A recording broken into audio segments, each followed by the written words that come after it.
Seja bem-vinda, Letícia, que é uma mestre, uma professora no sentido freiriano, que é a professora Maria Letícia Mazzucchi Ferreira. E para participar desse bate-papo, o pesquisador Moisés Siqueira Neto, que é graduado em História pela Universidade Federal de Pernambuco, mestre em Memória Social e Patrimônio Cultural pela Universidade Federal de Pelotas, é historiador do Museu Câmara Cascudo e membro desse grupo de pesquisa, né, o LUPA, que é fruto da pandemia, né? A pandemia gerou alguns insights, e entre eles foi esse grupo, que me deixa muito feliz, né, com esse encontro. O Raul Lanari também está aqui com a gente, ele está aí de iminência parda. Ele assessora a gente academicamente, tecnicamente, juridicamente, palpa toda a obra. Essa live me deixa um pouco nervoso, ansioso. Estou aqui balançando as pernas debaixo da mesa, como todo bom ansioso, porque é uma live que, antes de tudo, como eu disse no início, fala de afeto, né? O patrimônio me deu amigos e amigas, e esses três aí que estão na tela são amigos que o patrimônio me deu, e o Moisés e a Letícia são amigos queridos que eu conquistei em Pelotas, no Rio Grande do Sul, também é uma cidade muito querida, que marca a minha história. E então eu agradeço demais a ajuda e a presença do Raul, a mediação do Moisés e, claro, a generosidade incomensurável da Letícia. Obrigado. Moisés, com você. Bem, gente, boa noite a todos e todas. Agradeço imensamente assim, a apresentação do Youssef e o convite, né, para participar dessa live aqui tão especial, né? Para a gente já é por demais especial, imagino a gente partilhar toda essa emoção e esse conhecimento que a gente acabou trocando durante todo esse período. E, assim, eu tive a imensa honra, né, de hoje estar aqui para apresentar a professora Maria Letícia Mazzucchi Ferreira, e em nome do Laboratório de Pesquisa Lugares e Patrimônio, LUPA. Para mim é uma honra muito grande estar aqui, né. Quando escrevi uma apresentação para um dos livros do Youssef, né, eu disse que o olhar da gente é sempre torto, né, e aí quando é para uma pessoa tão querida assim, especialmente torto, ficava uma tarefa um pouco complicada de apresentar, né, essas pessoas tão importantes na vida da gente. E hoje mais um grande desafio, né, apresentar a Letícia, né, enquanto, na verdade, ela nunca saiu, assim, da minha vida, nem acadêmica, nem emocional, porque, assim, todo o apoio que eu tive do ponto de vista teórico e técnico, assim, que aprendi, né, sentado na sala de aula com ela, assim, eu carrego até hoje comigo nas diversas atividades profissionais, em diversos campos, em diversas áreas, né, então, para mim é particularmente emocionante estar aqui hoje, né, e esse olhar torto vai ser coberto de lágrimas mesmo, porque assim, a emoção é grande nesse momento de estar aqui com uma pesquisadora e uma profissional de tamanha importância na minha vida, como a professora Letícia, né, então, mas, né, o que seria da memória sem emoção, né, o Youssef já antecipou, e eu acho que esse vai ser o tom um pouco da conversa de hoje, né, pelo tema, né, e um pouco de abrir essa apresentação, né, para convidar as pessoas, e para quem ainda não conheceu, né, a ter essa mesma referência que hoje eu tenho e que me auxilia tanto na minha vida profissional, né, e entender que quem caminha nesse labirinto aí da memória, do patrimônio, né, vai encontrar nos textos, nas pesquisas e nas orientações da professora Letícia, certamente uma bússola, não é, para se orientar nesse grande labirinto, né? Então, um pouco, esse foi o papel que a professora Letícia teve e tem na minha vida acadêmica e profissional, né, técnica, de estar sempre, eu estou sempre buscando ela enquanto bússola, né? E essa bolsa, ela vem de muita experiência de uma formação híbrida, né? A professora Letícia tem uns trabalhos entre a história e a antropologia, né? Com um repertório que hoje ele consegue trabalhar de forma precisa no campo do patrimônio, né? E especialmente no campo do patrimônio industrial e material, também com enfoque nas políticas públicas que envolvem esses temas. Eu pude ter o privilégio de ser aluno da professora Letícia, né, como o Youssef citou anteriormente, né, no programa de pós-graduação em Memória Social e Patrimônio Cultural. Né, é um campo multidisciplinar e é um campo que quem se forma nele, né, ele encara esse desafio da complexidade, que é um tema contemporâneo, né, em que uma disciplina só não consegue dar conta do que são esses fenômenos, e a gente consegue transitar por diversas áreas, e a professora Letícia tem essa formação em que permite lidar com esse fenômeno tão complexo, né, tanto em sua formação no curso de Memória Social e Patrimônio Cultural, nas disciplinas em que atua, como também na coordenação de cursos e projetos de intercâmbios, né, particularmente entre Brasil, Argentina e França, para ensino e pesquisa que ela desenvolveu. O Youssef também citou um convênio, né, entre a UFPEL e a Universidade de Buenos Aires, em que a professora também participou como coordenadora, e como isso influencia diretamente na formação tanto dos alunos como na troca de intercâmbio entre esses professores das instituições. Né? A produção acadêmica da professora Letícia é marcada, né, e quem conhece próximo por esse domínio teórico, né, do campo da memória e do patrimônio. Então, quem passou pela sala da professora Letícia sabe que só se sai dela com um domínio muito preciso e muito consciente do que está trabalhando do ponto de vista teórico, né, e do outro lado da moeda com trabalhos que levam essa consciência e essa maturidade do ponto de vista teórico para a prática. Então, não cai no campo do teórico, mas e sim transformado numa análise perfeita, assim, do que a gente tem de problemas e questões sociais, no qual o pesquisador se debruça sobre ele. Então, você vai encontrar ali bem dosado a teoria com essas experiências que ela analisou, tanto no campo do patrimônio industrial, como no campo do patrimônio material. E dentro desse labirinto, né, do campo patrimonial, das diversas manifestações, né, a professora Letícia participou do Inventário Nacional de Referências Culturais como pesquisadora do Doce Pelotense. Tive a oportunidade também de participar de um inventário, um INRC da Feira de Campina Grande, e quem trabalha com inventário desse porte sabe o quão difícil é adentrar nesse campo, o quão é uma tarefa árdua, e como a professora Letícia foi exitosa enquanto pesquisadora desse inventário, e como isso traz também essa certeza de que está lidando com uma pesquisadora que interage, interfere nesse campo do patrimônio, né, e acaba indo para as disputas patrimoniais, né, com um fortalecimento grande do ponto de vista teórico e com essa experiência técnica e prática. Então, sem me alongar muito, eu acho que a gente está tendo essa oportunidade maravilhosa desse reencontro, né? Eu desejo que todos desfrutem, né, dessa reflexão de hoje, né? O tema memorializações imediatas em tempo de pandemia, e aproveito para fazer perguntas, né? E a gente vai estar aqui um pouco para esse debate bem oportuno de fechar esse ciclo de palestras do Lupa, com um tema tão importante e tão fundamental da pauta do dia, e para mostrar mais uma vez como esses aprofundamentos teóricos da professora conseguem trazer reflexões precisas para contextos bem precisos e bem importantes da sociedade atual. Com vocês, a professora Letícia. Então, como começar depois disso, né? O que fazer com a emoção, o que fazer com o sentimento, o que fazer com o afeto, com o carinho, que a gente acaba, muitas vezes, no ambiente acadêmico, não tendo como demonstrar, né? E, então, eu diria que vocês estão sendo, talvez, uma das melhores coisas de 2020, esse ano difícil, né?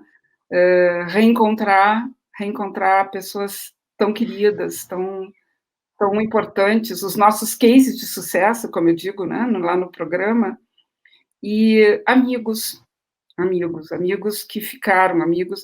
E aí eu lembro de uma frase de Saramago, quando ele diz que fisicamente nós habitamos um espaço, mas emocionalmente somos habitados por uma memória, né? Então, obrigada, meus queridos amigos. Obrigada também por me dar a oportunidade de conhecer o Raul, outro grande mineiro aí, nessa mineirice com pernambucano, que invadiu Pelotas, né? Mineiros pernambucanos, foi uma invasão lá no sul, mas uma belíssima experiência. Depois de vocês vieram outros. Vocês abriram um caminho para chegar a outros, lá naquele lugar lá, né, quase caindo do Brasil.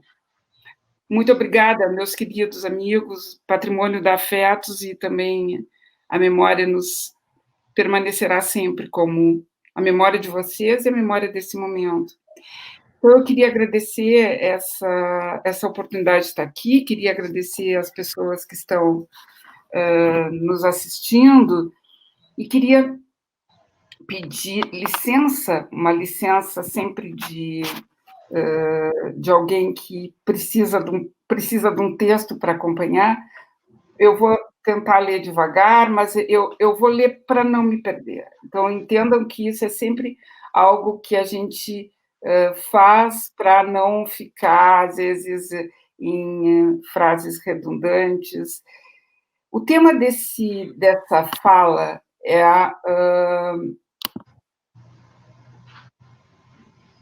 eu acho que talvez eu tivesse perto, bom, mas vamos lá. É um tema sobre o qual eu estou atualmente buscando refletir. Memorializações imediatas em tempos de pandemia. Na verdade, eu já vinha trabalhando um pouco com essa ideia das memorializações imediatas, essa ideia de um movimento, né, um certo impulso que ocorre quando há eventos traumáticos que acontecem, que têm um impacto imediato, e isso gera uma resposta. Isso gera uma resposta sob a forma de altares, formas espontâneas, como colocar uma marcação em uma beira de estrada, no lugar onde aconteceu um desastre, ou, como vocês estão vendo aqui, uma proliferação de velas num altar que foi feito logo após o atentado de 2004 na estação de Atocha, em Madrid. Então, esse tema da memorialização imediata, ou seja, disso que se chama também de formas de memorializações espontâneas, ele vem sendo um campo que eu já vinha refletindo muito mais agora, então, em período de pandemia, dentro de um movimento que nós observamos, que são essas várias experiências memoriais que estão acontecendo por toda a parte do mundo, buscando registrar não apenas esse momento, mas aqueles que se foram.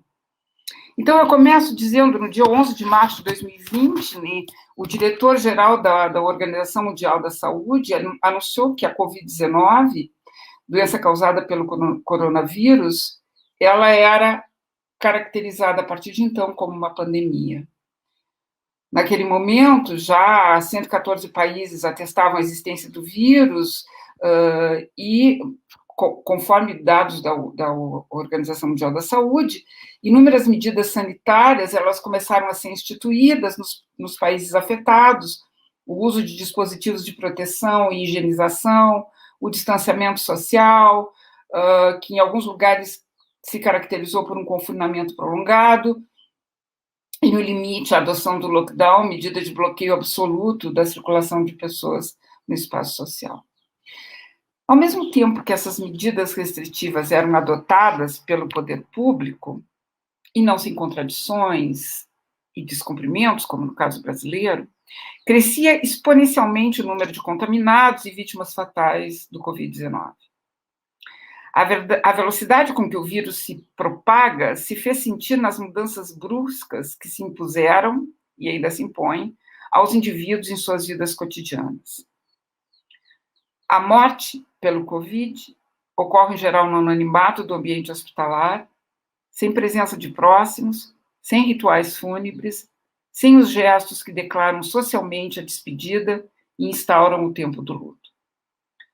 No correr de muito pouco tempo, passou a ter sentido a descrição feita por Boccaccio nas páginas do Decameron, ao se referir ao avanço da peste e às alterações nas formas sociais de ritualizar a morte. Diz Boccaccio: depois do aumento da ferocidade da peste, muitos saíam desta vida sem testemunha de ninguém. Seu ataúde não era levado sobre os ombros de honrados e prezados cidadãos. Fecha a citação. Quase imediatamente a essa instituição de um novo ordenamento social, pautado pelo medo do contágio, por quarentenas prolongadas e estatísticas aterradoras, os meios de comunicação passaram a registrar obituários de mortos pelo Covid-19. Memoriais virtuais se proliferam no mundo todo. E já em março desse ano, do corrente ano, ainda nos primeiros momentos do confinamento na Espanha, surge o Covid Art Museum, um museu virtual criado por três publicitários na cidade de Barcelona, que se utiliza do Instagram, local onde artistas e pessoas comuns podem partilhar canções, desenhos e pinturas, versos ou fotografias inspiradas na pandemia e no seu impacto. No Brasil, uma iniciativa semelhante é o Museu do Isolamento Brasileiro, com a finalidade de difundir trabalhos de artistas produzidos durante o isolamento. Em ambos os casos, o papel dos agenciadores da experiência museal virtual é o de fazer a curadoria do material recebido, tornando-o público no espaço virtual, que se converte numa galeria, na qual espacialidade e temporalidade não são delimitadores do fazer museológico. Concorreram nesse mesmo pressuposto outras experiências virtuais de mostras, como Arte em Tempos do Covid, do Museu da Universidade Federal do Ceará, e a exposição Objetos que Aproximam, lá do nosso Museu das Coisas Banais, vinculado à Universidade Federal de Pelotas. É no meio virtual que essas experiências museológicas totalmente inovadoras pelo princípio que as regula, produção e testemunhos de um tempo de exceção, são disseminadas em larga escala.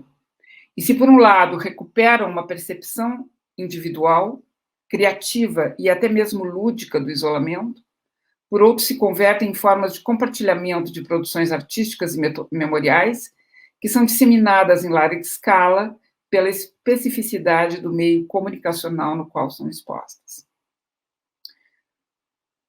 Como outra expressão dessa percepção da pandemia e seus efeitos, surge em grande número e dimensão os memoriais virtuais, alguns com formato de obituários, outros como formas de homenagem, outros ainda como projetos nacionais. O fio condutor de toda essa experiência, no entanto, é o estabelecimento de uma economia representacional da memória, que, tal como os museus acima mencionados, apresentam-se como projetos inéditos pelo contexto que os justifica.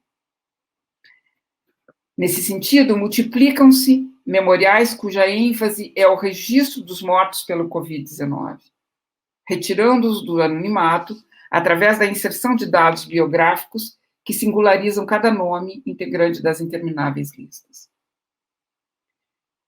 É possível classificar estes memoriais pelo universo que buscam representar. Sendo assim, teríamos os memoriais virtuais, cujo princípio organizador são nominatas amplas, que vão do domínio local ao nacional, memoriais setorizados por categorias profissionais, étnicas, religiosas e outras, e os memoriais físicos, regionais ou nacionais. Na primeira tipologia, no caso que nós falamos desses memoriais que são virtuais e que buscam centrar nas nominatas de vítimas, nós temos os seguintes memoriais. Os inumeráveis, no qual, para cada nome, disposto em ordem alfabética, abre-se um hiperlink que direciona para a biografia da vítima. É um site aberto para que cada familiar ou correlato possa inserir informações sobre seus mortos. Aqui, então, nós temos uma página Temos também lá da Universidade Católica de Pelotas, dentre outros, né? Eu não enumerei todos, esse que é o Cada Pessoa Importa, que é um memorial virtual de significações das histórias de pessoas comuns. No campo internacional, nós temos o Covid Memorial, em Washington, que é uma página do Instagram dedicada às vítimas do Covid-19, mas também, além dessa página, desse campo da virtualidade, houve também uma exposição, que são dessas bandeirinhas, né, colocadas em um espaço em Washington, e que faz menção, então, a esses milhares, centenas de milhares de mortos que já conta o país. Na segunda tipologia, que são os memoriais físicos, nós temos, por exemplo, o Memorial do Hospital Platão Araújo, em Manaus, que foi criado pelos servidores desse estabelecimento de saúde, que então é uma nominata, prestem atenção na forma como eles se organizam, esses memoriais, e um outro, que é esse Vela da Fé, localizado na cidade de São José, em Santa Catarina, mas que tem um lado um pouco lúgubre, né? Foi criado por uma empresa do segmento de cemitérios e crematórios para homenagear os mortos pelo novo coronavírus. É uma vela de 18 metros, erigida no cemitério Vaticano, na cidade de São José. Ainda como projetos memoriais, temos outros tantos, como o projeto de memorial às vítimas do Covid-19 na Espanha, um projeto em análise de construção, que é uma coluna memorial nos Estados Unidos, o projeto de um memorial às vítimas do coronavírus na França, em fase de estudos pelo Conselho Científico da Presidência da República. Além dos museus e memoriais virtuais ou físicos, um grande movimento arquivístico também foi acionado, quase imediatamente ao confinamento, considerado um momento de ruptura do cotidiano. Vários programas, vinculados sobretudo aos meios acadêmicos, buscam coletar os registros do confinamento, quarentena, tais como diários, registros fotográficos, experiências solidárias, manifestações e imagens em redes sociais, registros hospitalares, artigos de imprensa, narrativas sobre as perdas de entes queridos e a violência simbólica de não poder realizar a despedida da morte. Todas essas expressões, associadas à percepção de um tempo suspenso em razão da pandemia e dos efeitos dessa, estão sendo coletadas para que se constituam futuros registros de uma vivência planetária da pandemia. No contexto da França, o Museu das Civilizações da Europa e do Mediterrâneo, em Marseille, lançou, ainda no mês de abril, um chamado público para coletar traços desse momento inédito, propondo que os objetos ou documentos que para você simbolizam, isso é a fala deles, né, encarnam, traduzem seu cotidiano no confinamento, sejam enviados virtualmente. Quais objetos falam da situação vivida por você? Quais traduzem a maneira pela qual você organiza a sua vida, a relação com os outros, em sua casa ou em outro lugar? O museu espera organizar uma coleção de objetos usuais que caracteriza esse tempo de isolamento, como máscaras, equipamentos individuais de proteção, mensagens anônimas, evocando medo e a solidão. Recuperar elementos da rotina de uma situação que interrompeu justamente, abruptamente, as nossas rotinas. Essas iniciativas se constituem como uma economia representacional da memória. Apresentam-se como associadas a movimentos voluntários, uma memorialização imediata de acontecimentos recém-ocorridos ou em fase de acontecimento, ou seja, quando seus efeitos ainda não cessaram de se fazer sentir.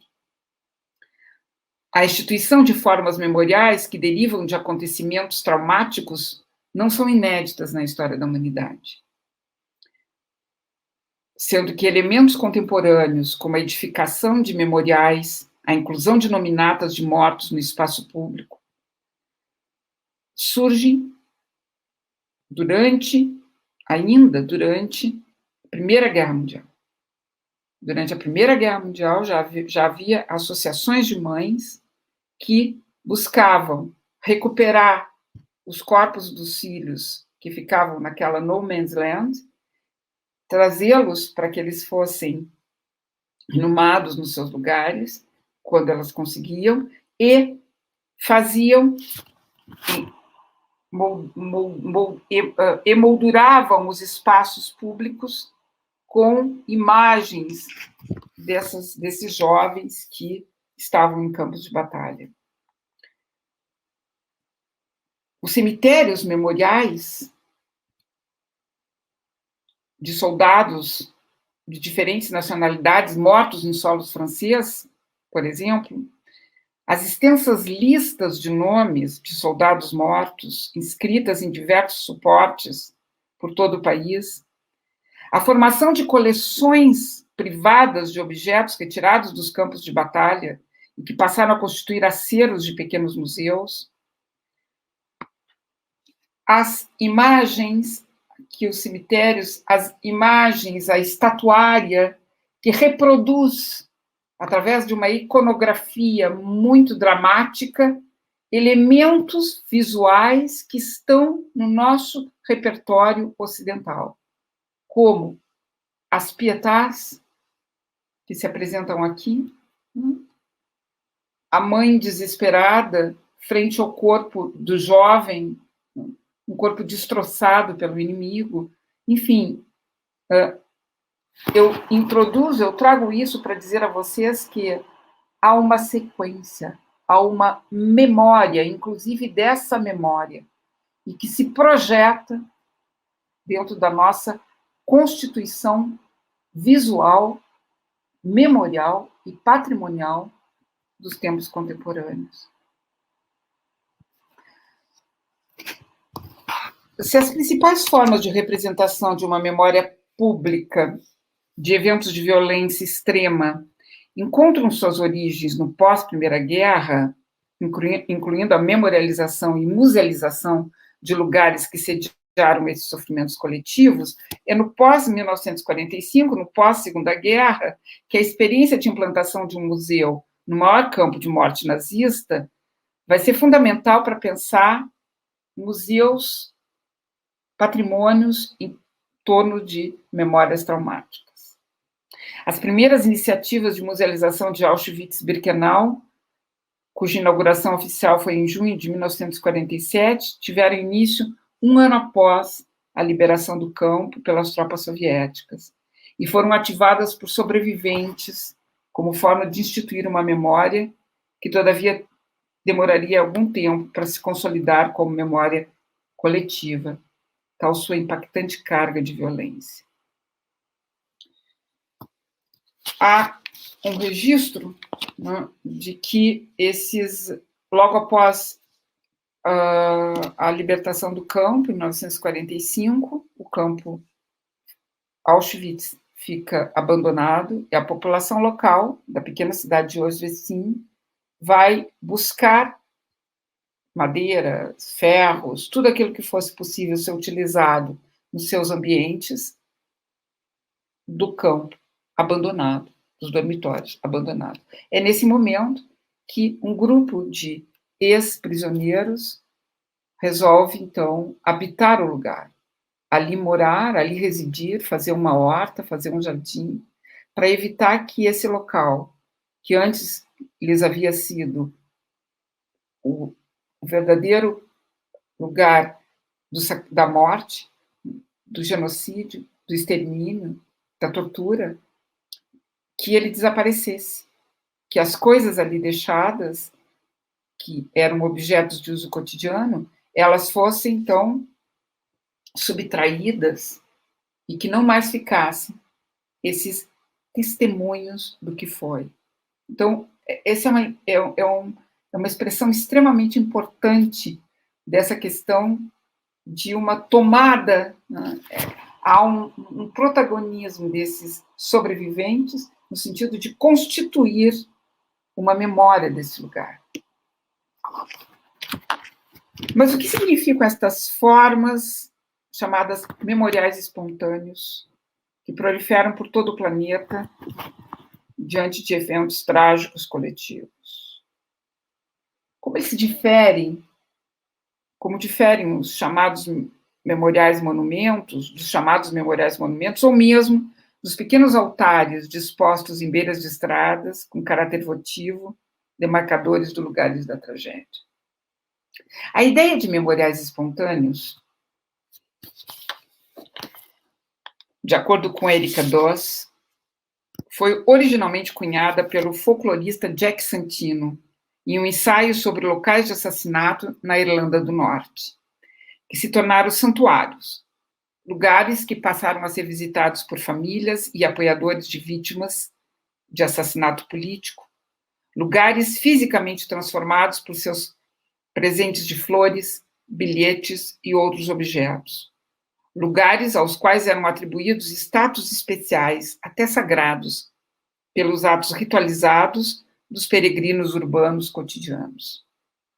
Seguindo o trabalho do linguista John Austin, Santino, desde então, refinou seus pensamentos iniciais sobre essas exibições públicas, defendendo sua ideia através da expressão de performances comemorativas que marcam eventos de mortes inesperadas, especialmente traumáticas, tornando-se locais de comunhão entre vivos e mortos, e convidam a uma ampla participação do público.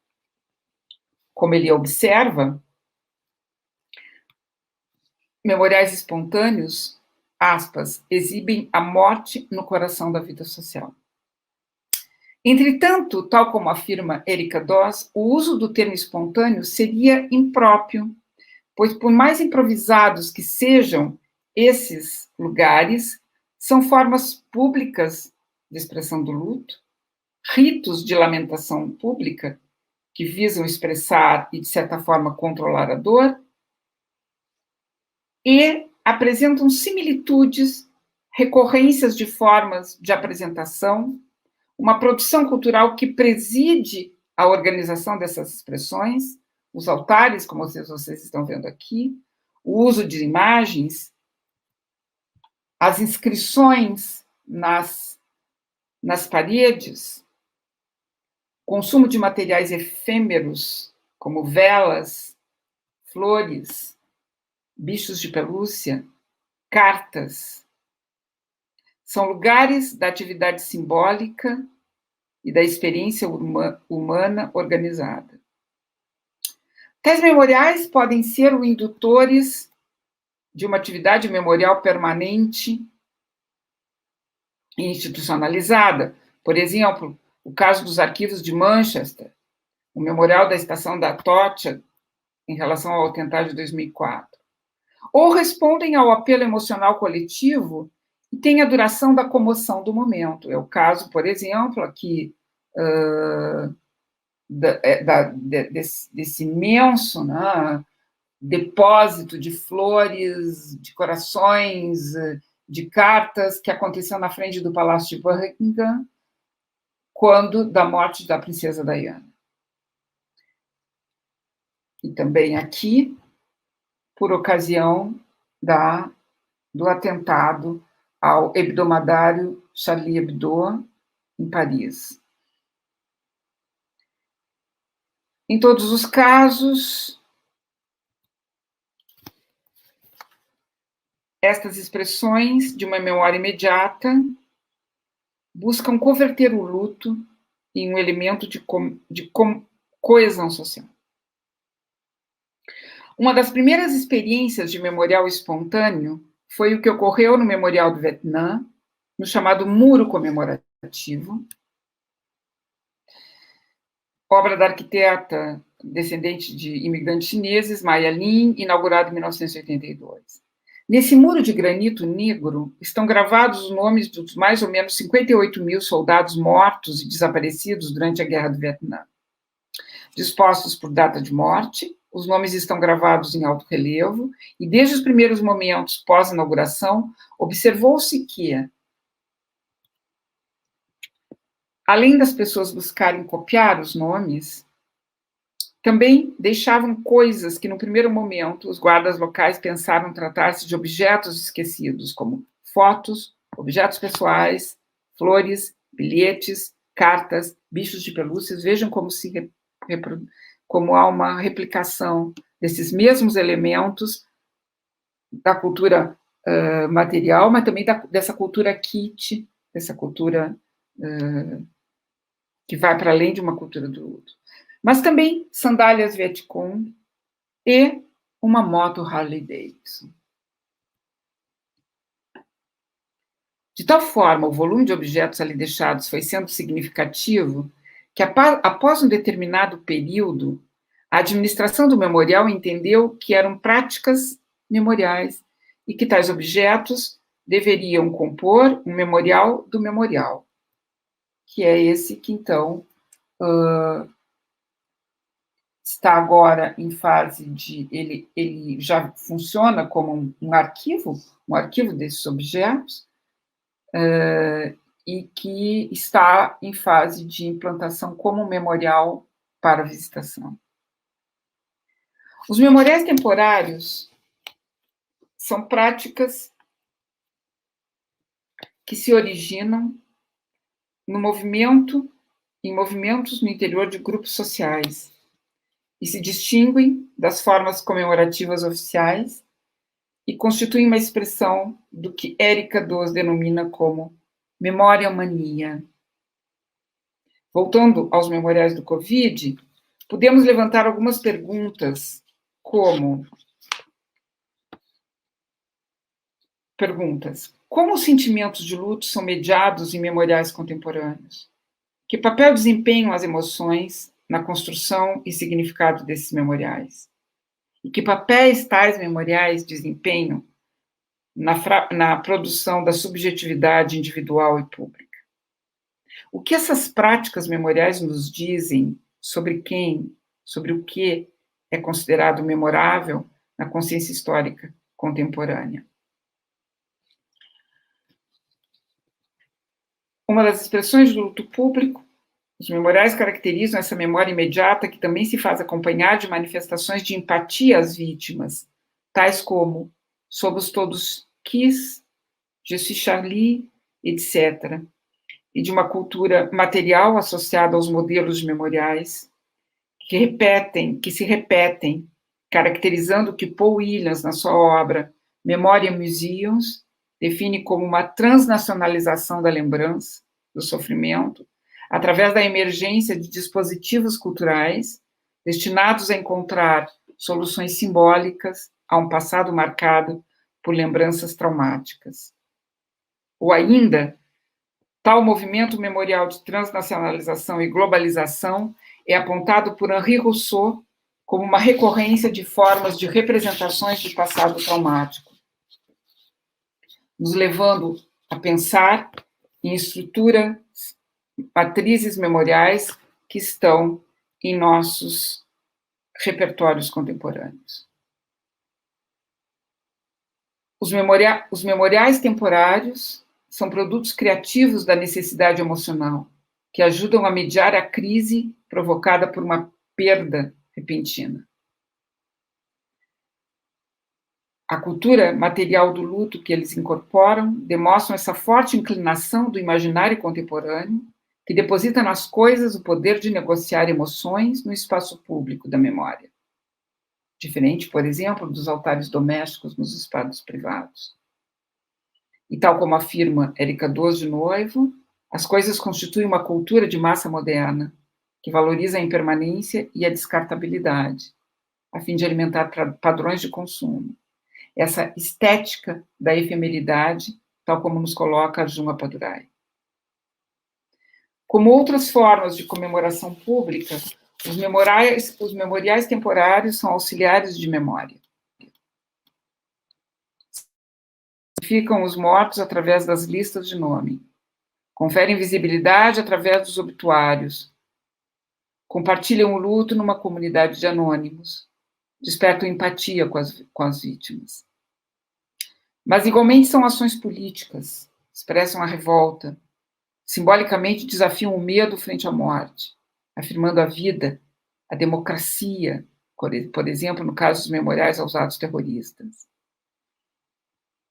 Imprimem uma espécie de patos, de afetação, que pode ou não se converter em emoção e empatia. E isto, potencialmente, pode fazer surgir tomadas de consciência e reflexão numa espécie de pedagogia dos sentimentos públicos que preside a vida social. As formas museológicas e memoriais relacionadas à pandemia e seus efeitos na sociedade traduzem o que Marianne Hirsch denomina como um tempo de vulnerabilidade, que se alastra em escala planetária. Importante destacar a dificuldade em organizar a memória deste tempo de vulnerabilidade. Uma memória que começa na contemporaneidade dos acontecimentos e que vai evoluir com o passar do tempo. Como afirma Denis Péchanski, para narrar e representar esse momento, que ainda, todavia, e lamentavelmente está em curso, é preciso entender as condições de elaboração de uma narrativa memorial, que não pode prescindir de um sentido, da utilidade social e da participação na construção identitária de um grupo. Em relação ao Covid-19, as perguntas que se deve fazer a essas formas museológicas e memoriais são: qual dimensão desse acontecimento em curso será privilegiada, escolhida para se converter em uma memória coletiva da pandemia? Quais experiências se constituirão como narrativa? Como a experiência individual da doença e do luto se converterá em acervo testemunhal?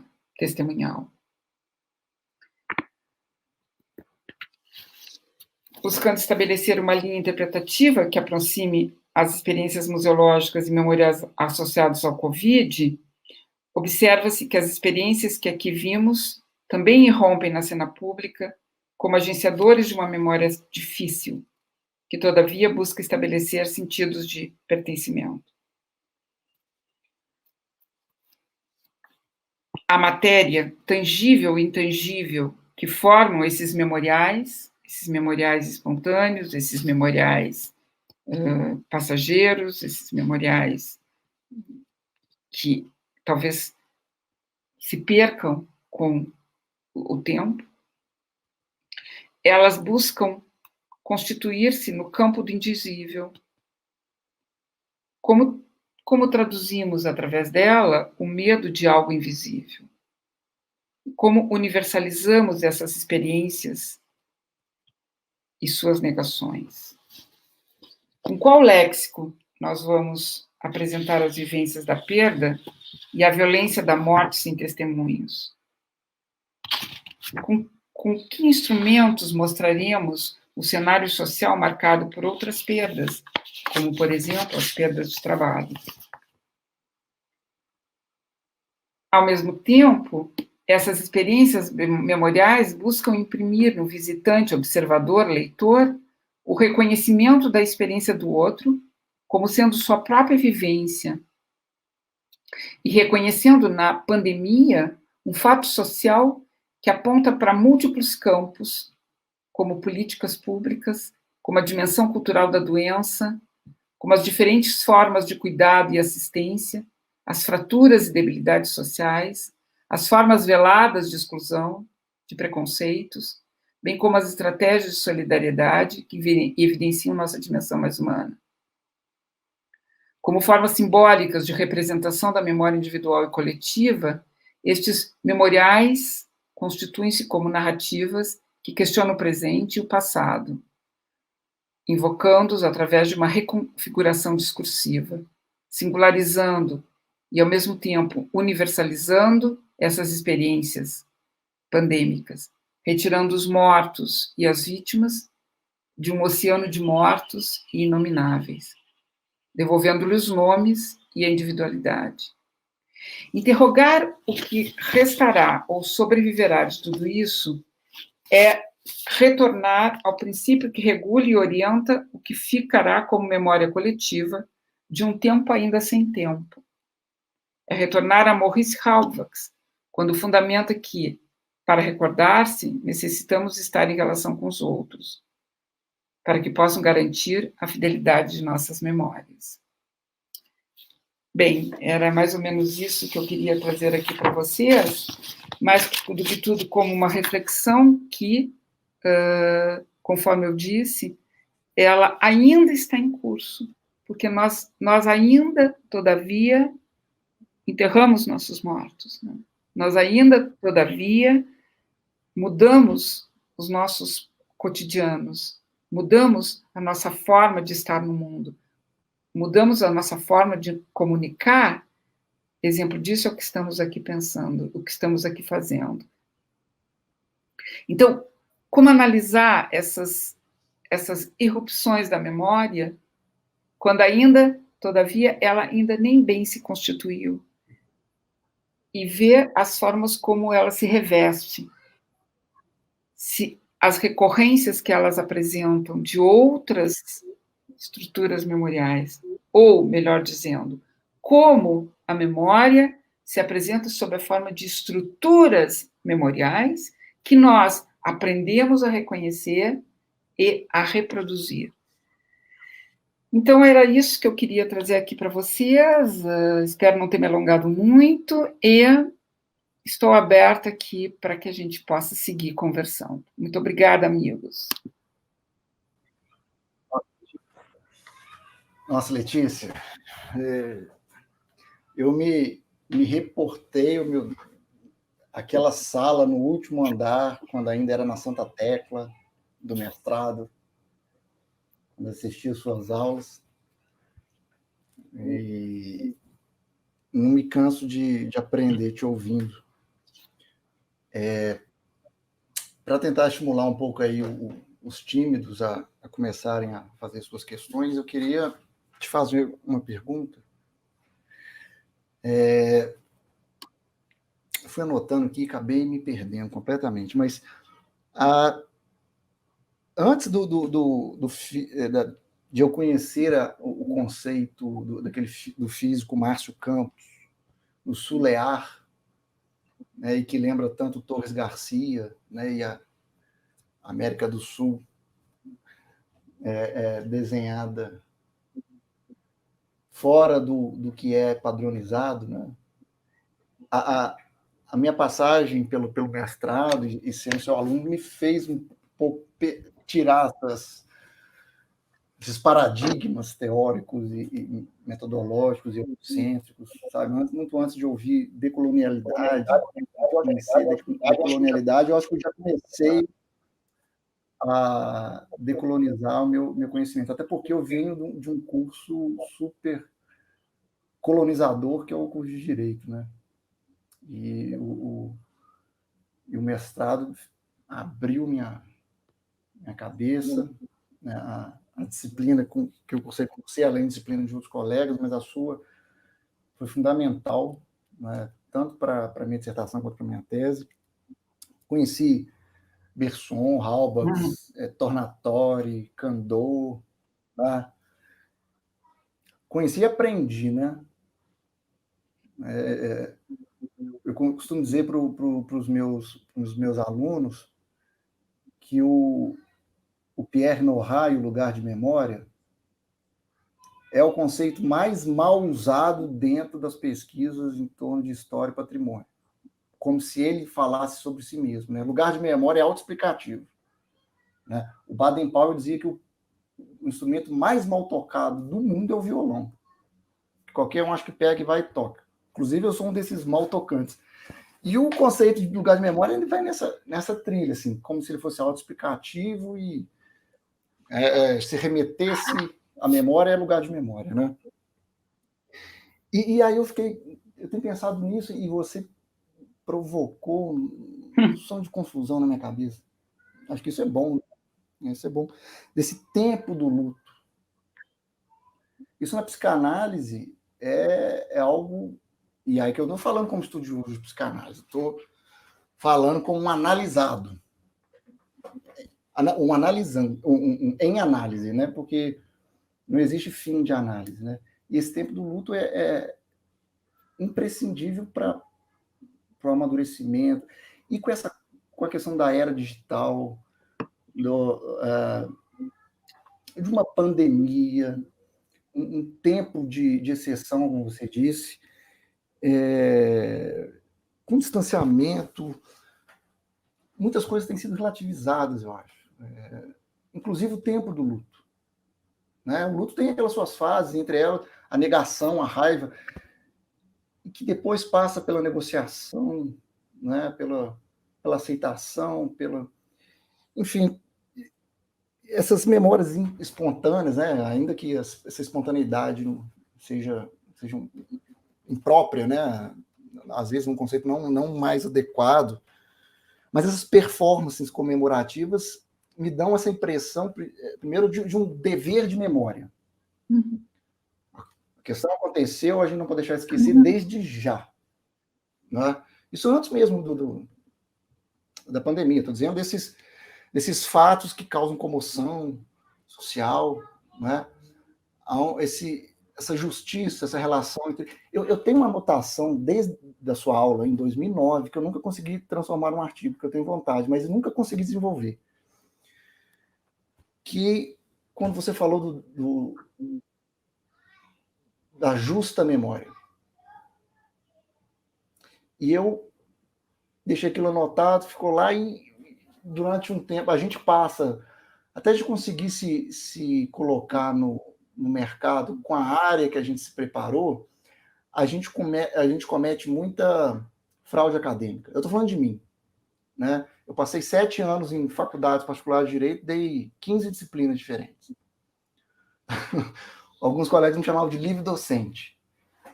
Se eu não assumisse, eu seria demitido. Mas quando eu caí na sociologia e na filosofia, me deu um certo alívio para sair daquele tecnicismo do direito, que não tem nada a ver comigo, e debater com meus alunos sobre o conceito de memória para vários filósofos, e claro, aquele recorte tradicional e muito positivista, né, de começar com os gregos, em um semestre ter que começar com os gregos e acabar em Habermas, dando 2 horas de aula por semana. Mas o Platão, quando ele elabora o conceito de justiça dele, a partir de Sócrates, e depois Aristóteles vai muito além disso, ele fala desse justo meio, entre o indivíduo pleno de virtudes é um indivíduo idealizado. E o indivíduo pleno de vícios é um indivíduo que é excluído da convivência social. Então, há esse justo meio, e que eu tento encaixar, pensar com essa questão do dever de memória também. Eu tenho refletido sobre isso. Mas aí você acabou me respondendo quase a questão que eu estava desenvolvendo, quando você fala volta ao bom e velho Halberts, fala do tempo ainda sem tempo. Né? O tempo ainda sem tempo. Às vezes as pessoas tentam achar soluções mágicas para algumas questões. Eu falo, gente, se a gente voltar aos bons e velhos Mark Bloch, o Maurice Halberts, a gente resolve muitos desses problemas sem sermos anacrônicos e tal. Mas aí uma questão que eu parei para pensar é o seguinte: não só essas memórias sensíveis e difíceis, mas a patrimonialização desses lugares. A Cristina Meneghello organizou um livro que foi lançado agora pela Unicamp, um dicionário sobre alguns conceitos que envolvem patrimônio e tal, e o verbete dela são os patrimônios difíceis. E hoje pela manhã, eu li uma notícia de que as ruínas de Chernobyl estão sendo alvo de debate sobre a possível transformação em patrimônio mundial. Né? E eu acho que isso está muito dentro do que você falou. Não é? E daqui a pouco a gente vai estar patrimonializando com esse boom, né, de patrimonialização, essa compensação da memória que o Andreas Huyssen tanto trabalha. Daqui a pouco tem Covid e patrimônio já tem Covid de museu, né? Nesse tempo, ainda sem tempo.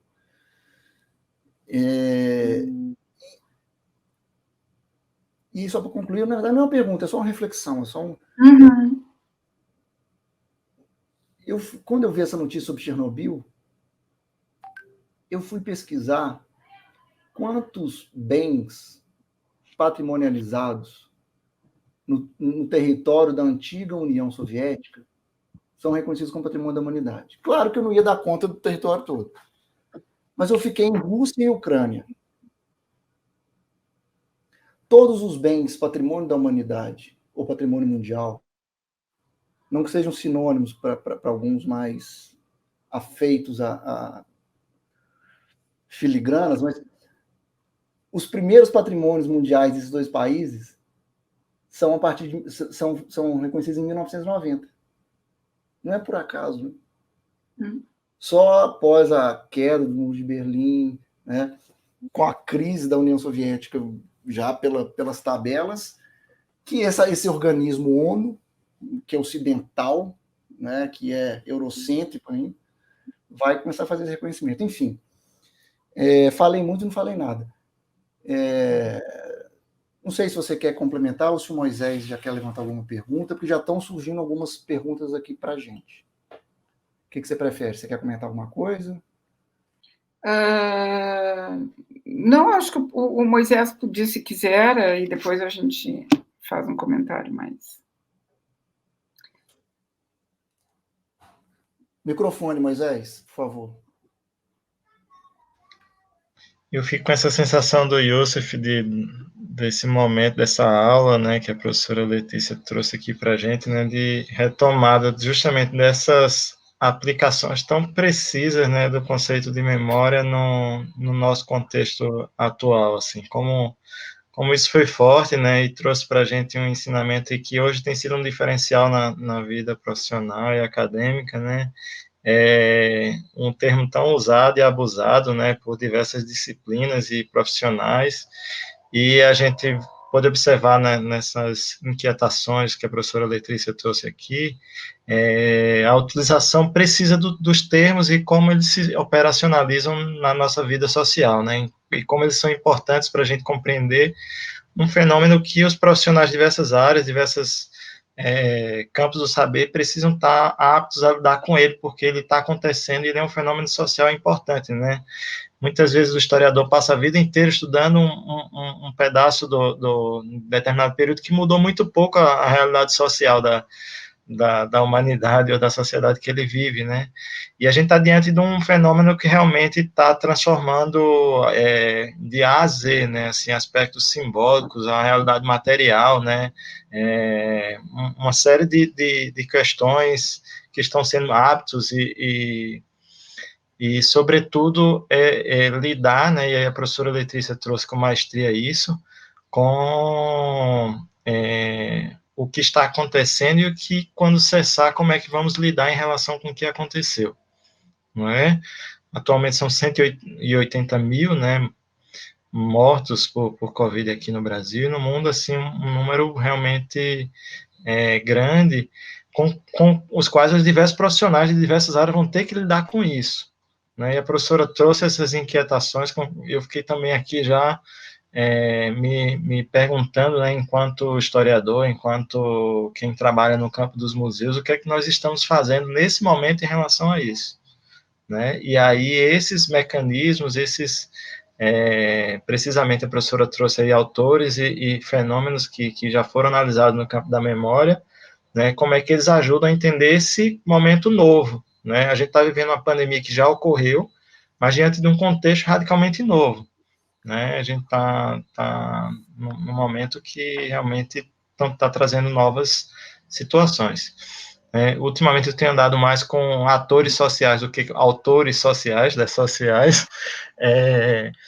e o campo do patrimônio, o campo da história, o campo da memória, e a professora Letícia foi, com certeza, quem trouxe para a gente esse espírito. Ele é um campo humano e um campo que trabalha com a memória, né, com essa relação dialógica entre a memória e sua institucionalização, entre a memória e seus processos de ritualização. Então, mas, sobretudo, um campo humano com o qual a gente vai lidar e com o qual esses autores que ela colocou, né, nos ajudam a entender esses fenômenos, para entender esse fenômeno novo, mas, sobretudo, e que eu acho que é o preciso da fala da professora Letícia, é o que é que nós estamos fazendo, né, enquanto agentes e profissionais que atuam no campo da memória e do patrimônio em relação a esse fenômeno. Não é? Mostrou algumas experiências que vieram, né, muito interessantes ali de Pelotas também, né, onde é que tem onde há um caldeirão desse trabalho com a memória e com o patrimônio, e outras mundiais, mas o que é que cada um está fazendo em relação a isso nesse momento, né, e como nós vamos lidar com esse depois, né, dentro de um curso de história, dentro de um museu, né, dentro de um curso de patrimônio, e nós estamos vivenciando isso de uma forma, eu acredito que a professora ligou esse alerta para todos, né, nós precisamos atuar, né, enquanto cientistas e pesquisadores do campo, no momento atual, né, se munir desses arcabouços aí de pensadores e práticas, para a gente tentar pensar. E é nesse contexto que eu faço a pergunta para a Letícia, como é que ele está observando o nosso campo nacional, né, e como é que ela tem observado esses diferentes universidades, movimentos sociais, né, está todo mundo, como é que está em relação Letícia, a isso? A gente pode fazer rodada de 3 perguntas? Porque aí o Raul vai fazer agora, e aí você responde e depois a gente passa para o chat. Pode ser? Pode ser, perfeito. Raul? Bom, eu vou aparecer aqui, como eu falei, eu apareceria no meio da live como uma espécie de fantasmagoria da transmissão. Então, já estou aqui. Professor, eu primeiro queria agradecer pela apresentação, que é super oportuna, é uma reflexão que nós todos temos que fazer diante do atual contexto. E eu queria retomar um pouco o que o Moisés falou a respeito, e também o que o Youssef falou a respeito do papel do luto na construção desses memoriais, e como uma das etapas do luto é a própria negação, né, como esses memoriais eles têm uma função importante de fazer da memória um elemento de criação de novas representações a respeito da vida que segue. Então isso é super importante, né?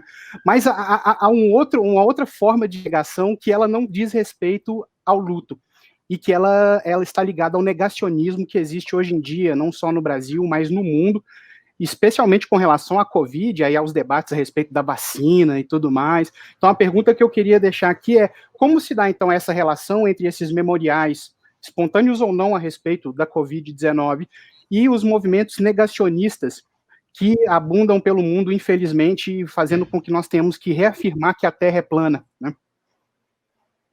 Que ela não é plana, na verdade, desculpem. Já virei negacionista. E foi transmitido online para o mundo inteiro, então agora já era. Bom, então eu vou começar pensando, fazendo uma... Há um jovem sociólogo que se chama Jérôme Truc, e ele, na verdade, ele estudou essa questão dessa memorialização espontânea que aconteceu logo após o atentado de Madrid, em 2004, quando as pessoas deixaram aquela que vocês viram ali na imagem, né?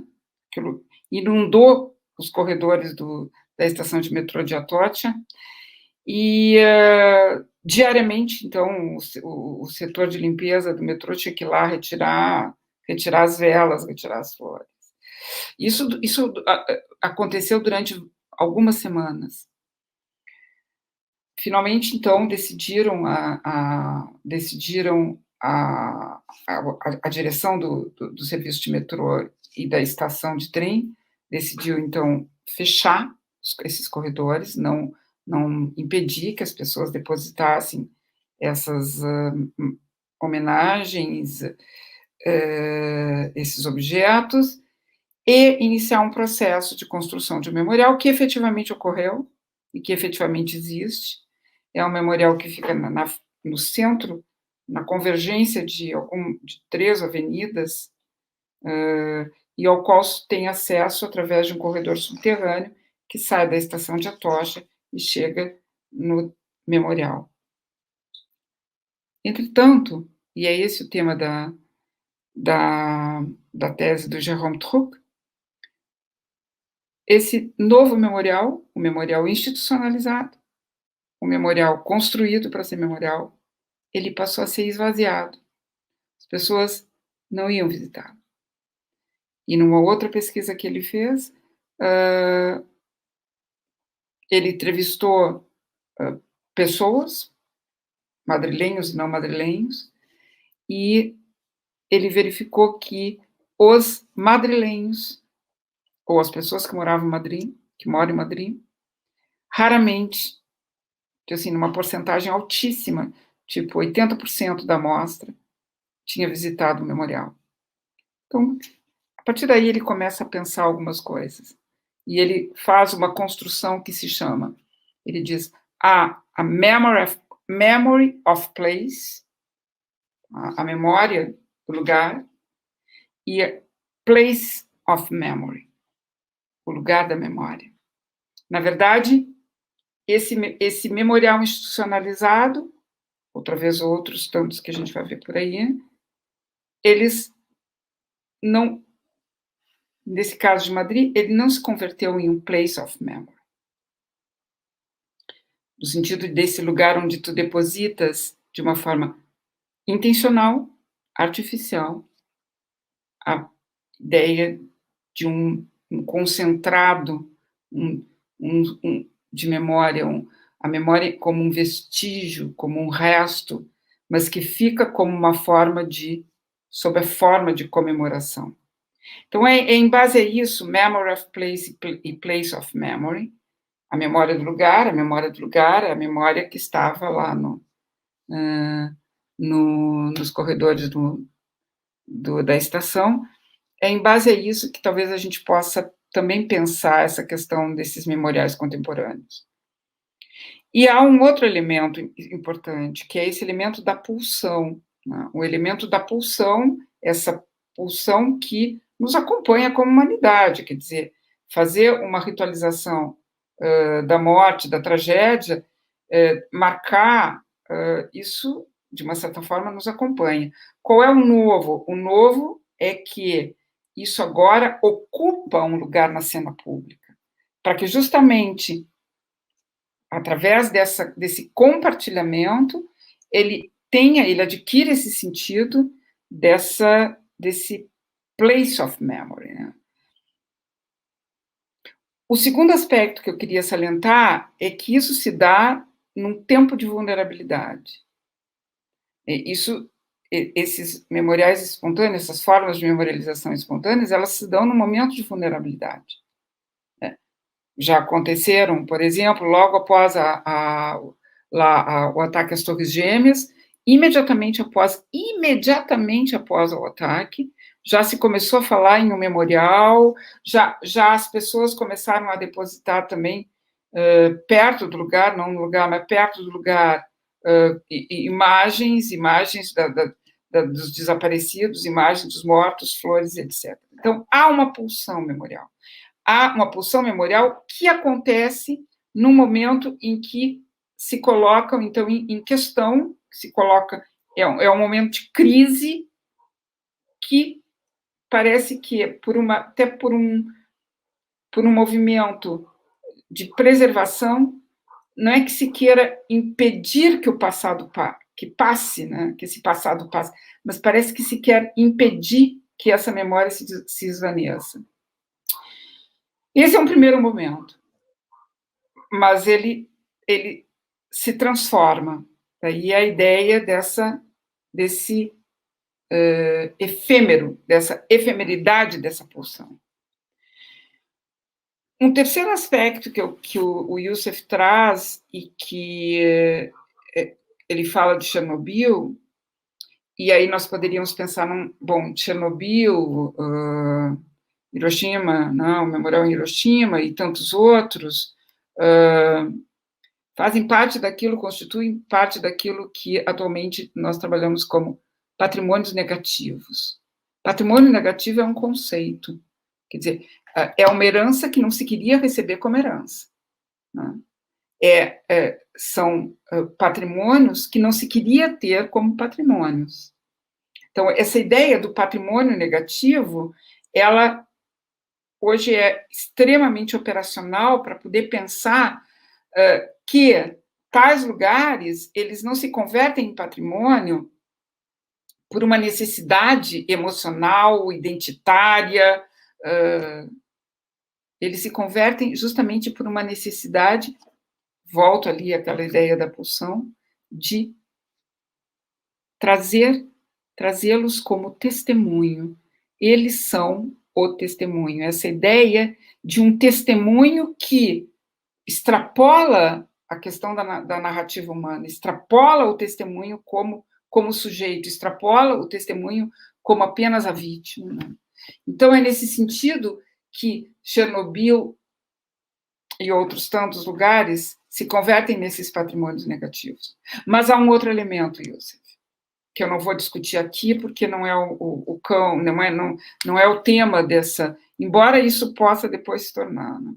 Há toda uma atividade de turismo cultural, de turismo memorial, que se desenvolve em torno desses lugares, que vejam, a visitação aos arredores de Chernobyl, porque Chernobyl não se pode visitar, mas aos arredores de Chernobyl, ao centro de tortura em Tuol Sleng, no Camboja, ao memorial de Auschwitz, ao museu de Auschwitz-Birkenau, compõem uma das maiores cifras de turismo memorial da contemporaneidade. Então, vejam, esses lugares, eles são patrimônio negativo, eles são heranças que nós não gostaríamos de ter, mas, ao mesmo tempo, eles agenciam outras formas, como, por exemplo, o turismo como uma forma econômica. Nesse sentido, patrimônio, essa economia da memória, ela também nutre uma economia patrimonial, né?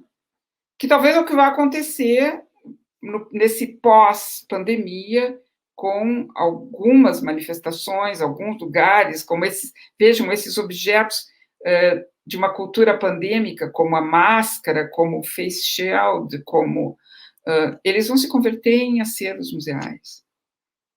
E, finalmente, aquilo que pergunta o Raul, como esses memoriais, eles vão ser confrontados, ou eles estão sendo confrontados, porque, todavia, eles já estão, né, eles já existem, os inumeráveis estão aí, há inúmeros desses memoriais que estão acontecendo, como eles são confrontados frente a um movimento de negacionismo que ocorre não apenas no Brasil, mas que ocorre também em escala mundial.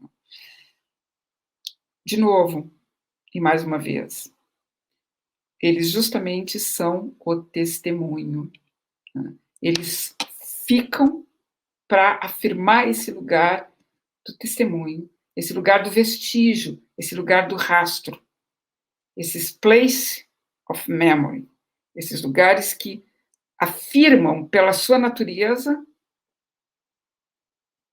que existiu, que as mortes se proliferam, que nós não temos mais hoje o que nós tínhamos há um ano atrás.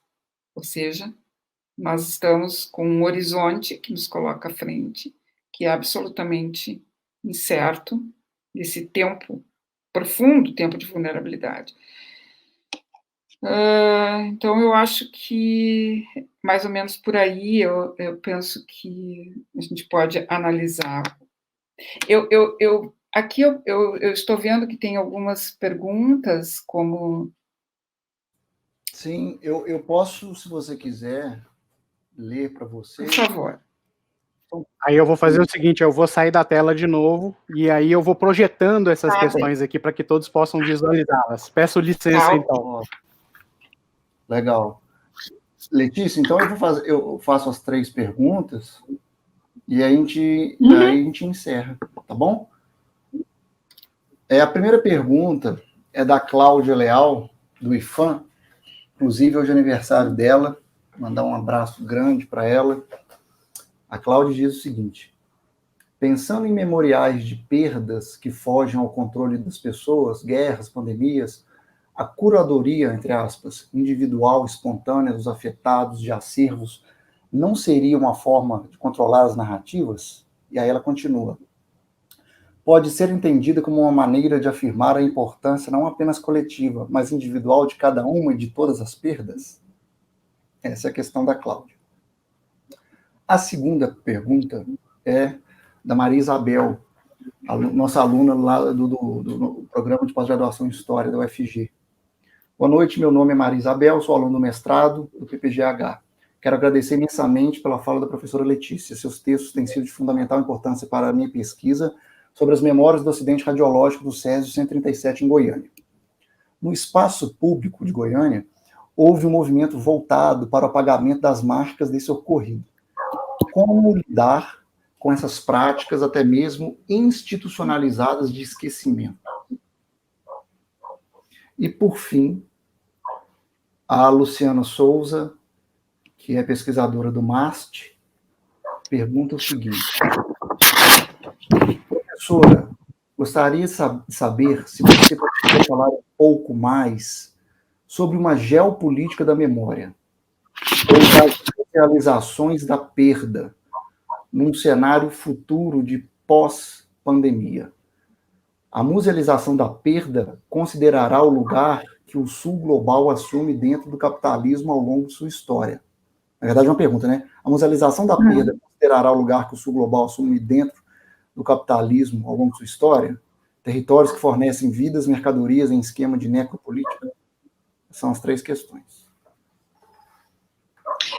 Muito obrigada pelas questões, vou tentar respondê-las.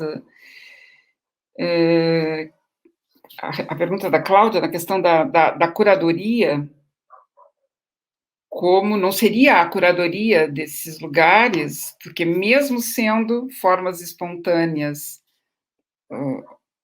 de memorialização, elas acabam tendo uma gestão, né? Há um agenciamento dessas que todavia é menos visível do que quando elas se institucionalizam, isso é certo, né?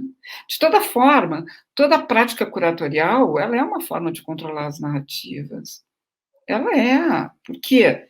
Porque ela é autoral, seja do curador, ou seja de um grupo, ou seja dos profissionais, dos expertises. Veja, há um texto muito interessante que fala sobre a questão do arquivo de objetos de um memorial espontâneo em Manchester, na cidade de Manchester, de um atentado que houve numa estação, e na frente da estação, nessa praça de Saint-Anne, logo, imediatamente após o atentado, de novo, por isso há uma recorrência, começaram a surgir, assim, das mais diferentes partes, os objetos, as flores, os corações, as velas, as cartas, as fotos. E um serviço do arquivo de Manchester entendeu que era preciso recolher esses objetos.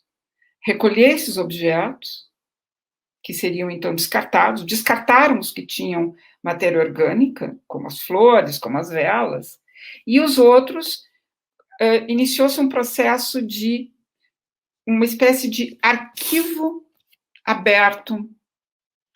É muito interessante essa experiência, porque eles narram nesse texto, que depois, se quiserem, eu posso passar para o Youssef passa, eles narram esse conflito entre intervir num processo que era espontâneo, que era que não havia uma gestão direcionada, de depositar os objetos rituais, essa ritualização espontânea da memória, intervir, tirando do lugar, levando para dentro de arquivo e passando a incidir sobre esses objetos todas as operações e técnicas pelas quais passam os objetos que constituem o acervo dentro do ambiente museal. Então, eles passam o tempo inteiro nessa tensão e eles se questionam, bom, até que ponto, ao fazermos isso, nós não estamos destituindo o sentido original daquele memorial espontâneo. E aí eles vão buscar algumas formas de lidar com isso. Uma delas é abrir o arquivo, organizar o arquivo, já começa por aí, então eles organizam o arquivo no formato da praça, exatamente como estavam lá os objetos, só que agora num ambiente controlado, né, de temperatura e pressão, ali eles fazem uma espécie de simulacro da praça. Abrem para que as pessoas, os parentes, os amigos, enfim, né, aqueles que têm uma relação de proximidade com as vítimas, eles possam ir até o arquivo e retirar tudo o que lhes interessa. Retirar aquilo que são objetos afetivos. Retirar aquilo que pode ficar como a memória do ente querido. Instituir o que eles chamaram de um arquivo compartilhado. E aí é que eu acho bem interessante, que entra um pouco dentro dessa proposta, né, de uma cogestão. Então, eles organizam o arquivo, sempre fazendo transformando numa espécie de arena pública de ação, de intervenção, de opiniões que vêm não apenas dos parentes, dos amigos, mas também de uma comunidade, chamada uma comunidade de destino. Então, eu acho que, sim, é controlado, sim, o ato curatorial é um ato que tem uma autoria, mas é possível fazer que esse ato curatorial ele seja um ato de compartilhamento. Esse texto é bem interessante, eu sugiro que quem, né, possa, leia, porque é um relato de uma experiência, e que, todavia, ainda está em curso, não? Maria Isabel, eu fico super feliz que tu tenhas utilizado de algumas ideias nossas e que isso possa te ajudar nesse processo tão difícil. E sabe que por muitas vezes eu pensei, como fica a memória do Césio 137, né? Como ficou? Há um silêncio sobre o Césio, e há um silêncio sobre o Césio também porque, tal como aconteceu, por exemplo, em outros acidentes nucleares, como Hiroshima, na bomba de Hiroshima, como Chernobyl, ainda não foi resolvido o fator humano. Então, essa compensação simbólica que vem através dos museus, dos memoriais, da instituição de monumentos, não deixa de ser uma compensação simbólica. Ela, de uma certa forma, ela não pode fazer, às vezes, de uma outra compensação, que é a compensação humana. Quer dizer, na verdade, as vítimas do Césio, pelo menos até pouco tempo atrás, como as vítimas de Hiroshima, como as vítimas de Chernobyl, elas tiveram uma grande dificuldade de se configurar juridicamente como vítimas e passar a ter esse estatuto da vítima. Então, essa é uma situação que ainda requer conferir visibilidade a essa vítima.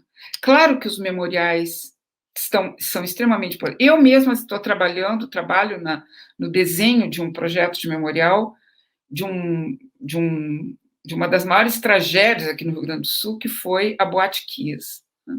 O incêndio na Boate Kiss, na cidade de Santa Maria, que, na noite de 27 de janeiro de 2013, um incêndio provocado por um fogo de artifício, uma bengala de fogo de artifício, largada pela banda que estava tocando, provocou um incêndio, no qual 242 vítimas fatais, jovens, e mais de 800 sobreviventes com sequelas. Apesar de terem passado já 7 anos, não houve ainda um tribunal onde os responsáveis por esse crime fossem julgados. Não houve ainda essa compensação que vem pela justiça para esses familiares, para esses amigos, para esses sobreviventes. Sequer esses sobreviventes que ficaram sequelados tiveram ainda hoje isso acontece, tiveram um acesso totalmente gratuito a um serviço de terapia psicológica e, sobretudo, de terapia para sequelas que foram deixadas pelo incêndio. Portanto, trabalhar com Césio de 137 é trabalhar dentro dessa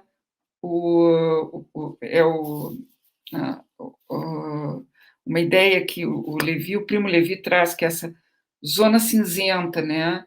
Essa zona gris. É aí onde nós, todavia, ainda temos algo que está em curso, que é essa questão de garantir esse atendimento a essas vítimas, de garantir que elas possam ter acesso, e, por outro lado, de não deixar que essa memória ela se perca por algo que eu não falei, mas que é uma das funções mais importantes da memorialização e da patrimonialização desses lugares, que é a pedagogia da memória. É o nunca mais. Esse nunca mais que surge lá no final da Primeira Guerra Mundial. Nunca mais. E esse nunca mais que, todavia, volta a acontecer, né? Então, eu acho que é um tema bem difícil, Maria Isabel, bem difícil mesmo, e que oscila entre a necessidade do esquecimento e a necessidade da memória. Também passo depois para o Youssef, é um texto sobre o Camboja, Pascaline Gaborit, que trabalha sobre a questão da difícil memória no Camboja contemporâneo, né? Onde vivem ainda perpetradores, vítimas, dentro do mesmo espaço, na mesma vizinhança, no mesmo bairro, se não na mesma família. E sobre essa questão de uma geopolítica da memória num cenário pós-pandemia, essa ideia da musealização da perda,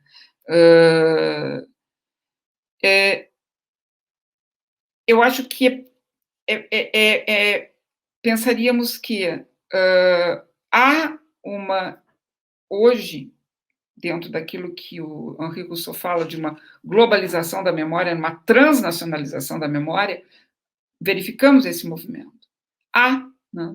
Através dessas ações que são ações que combinam esse sentimento coletivo da perda com a necessidade de transformá-la numa forma, esse sentimento individual, aliás, da perda, de transformá-la numa expressão coletiva.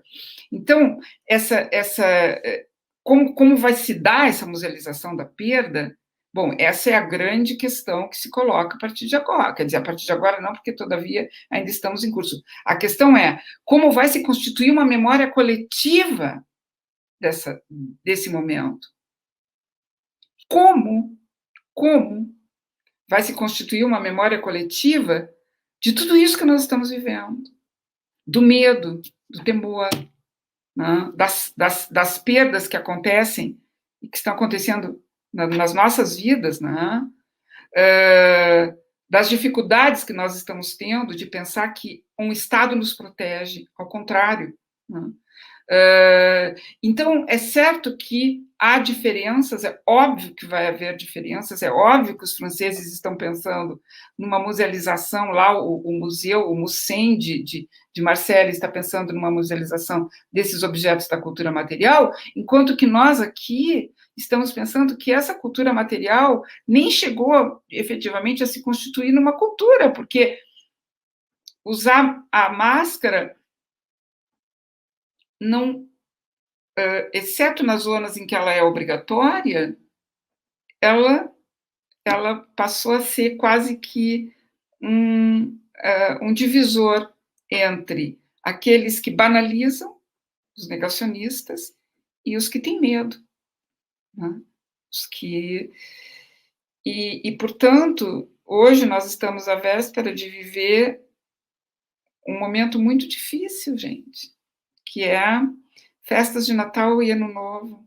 Quando que nós iríamos pensar que as festas de Natal e Ano Novo, que era um momento de celebração, que era um momento de estar junto com quem a gente gosta, hoje se converteria, primeiro, para um determinado grupo em manifestações solitárias, né?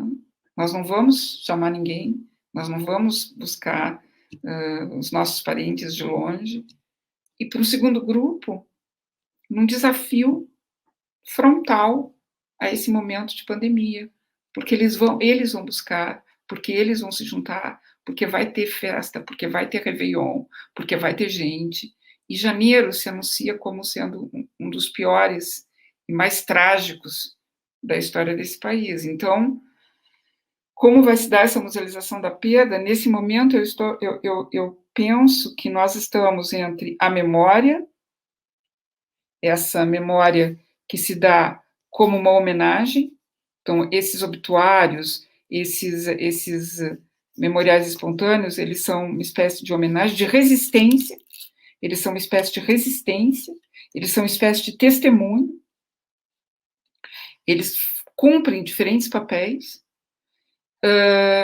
Agora, no que eles vão se converter é justamente a pergunta: como vai se dar a memória coletiva, como, aliás, esse momento se converterá ou não numa memória coletiva.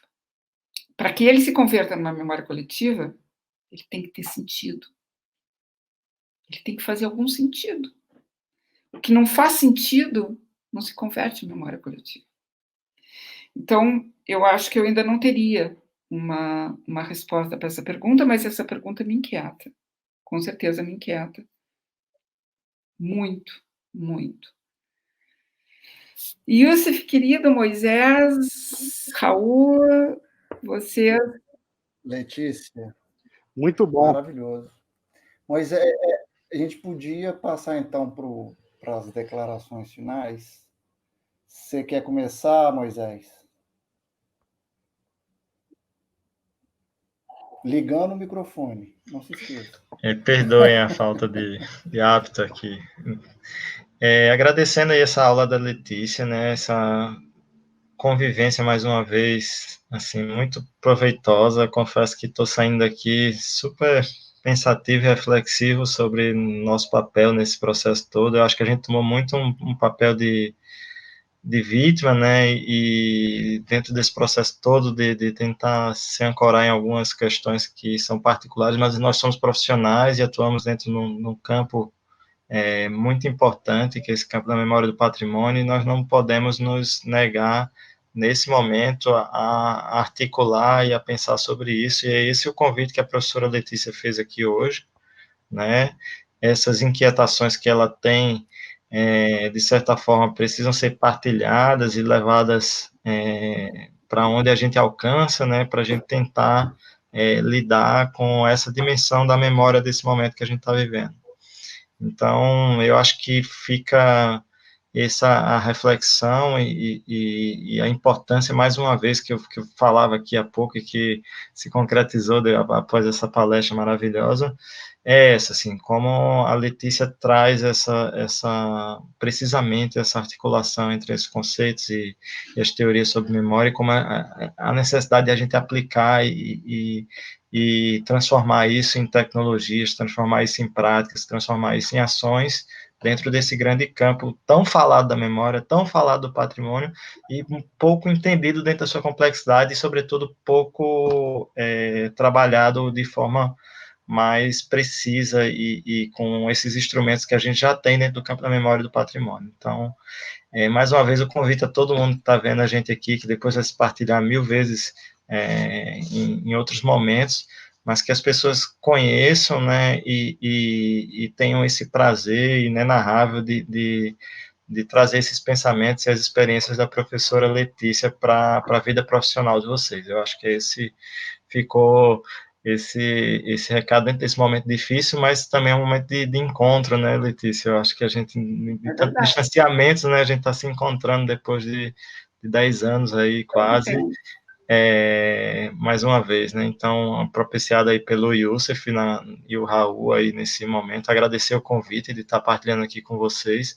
A porta aqui do Museu Câmara Cascudo da UFRN está aberta também para a gente fazer esses encontros e dialogar com o Lupa, né, que tem sido tão produtivo, né, mas para a gente trazer e encurtar essas distâncias entre a gente e facilitar esses encontros. Obrigado, gente. Obrigado, professora Letícia. Encantado mais uma vez. Foi um prazer. Raul.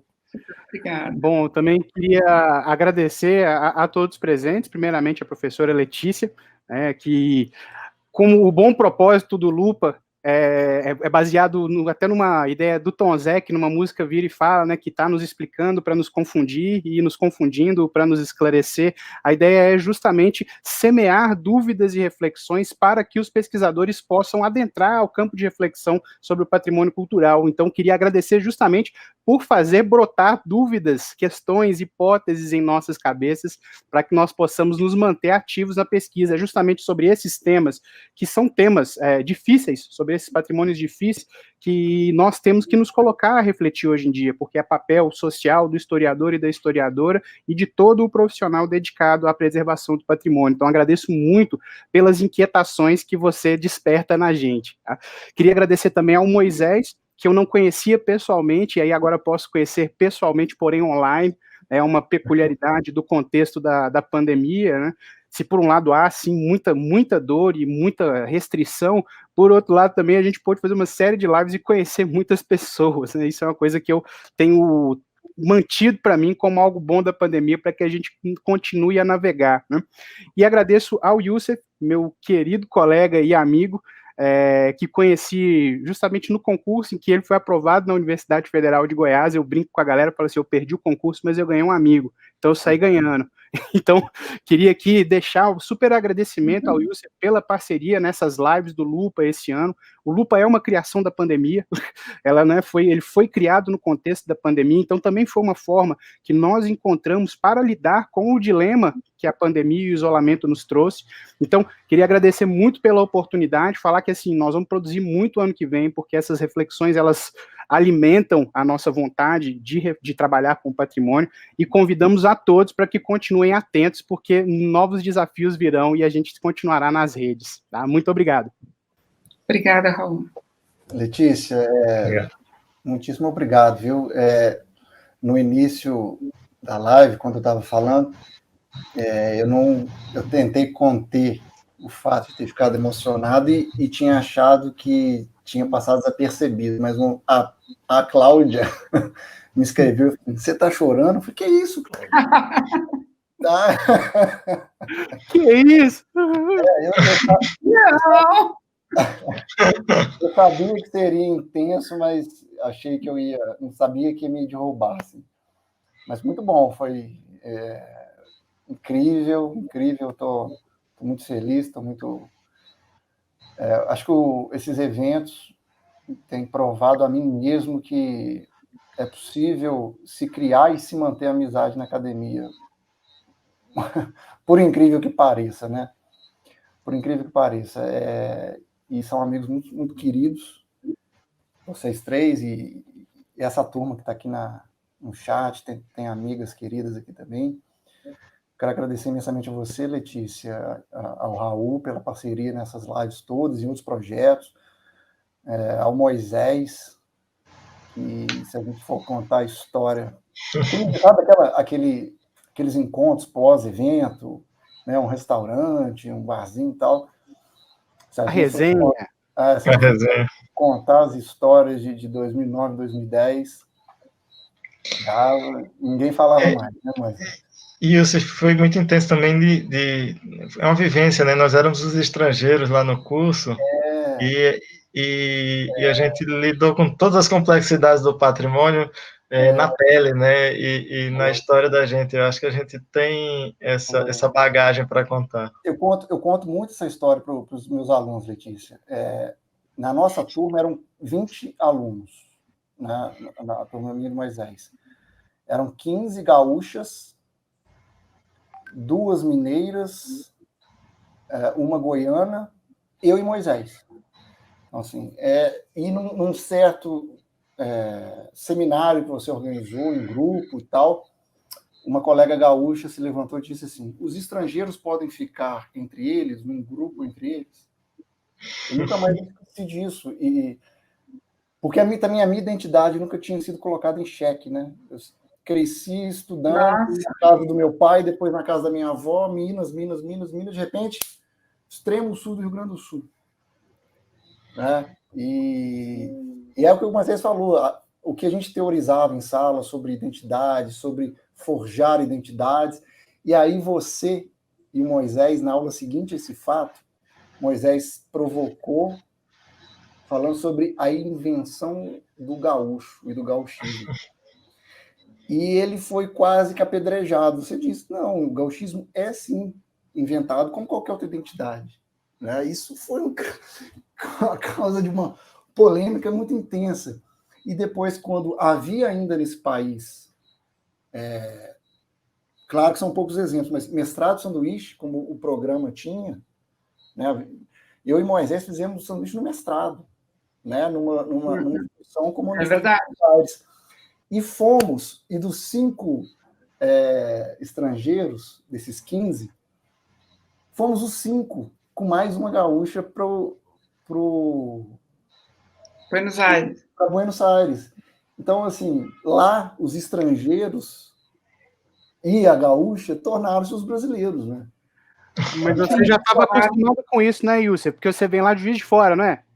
A negociação da identidade, né? O tempo todo. E o Moisés, ele no início, porque eu e o Moisés a gente se conheceu na prova, em 2008, na seleção.